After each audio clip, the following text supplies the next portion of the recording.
upshift, it's like the slipper clutch is slipping.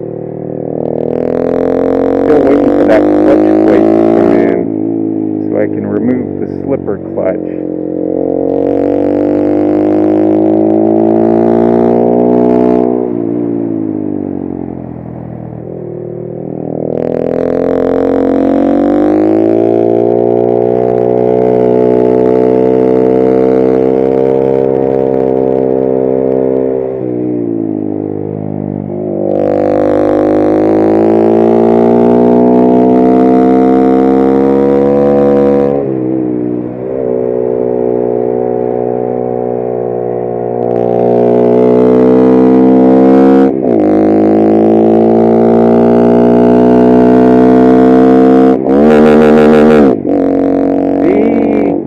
That's what happens when I upshift.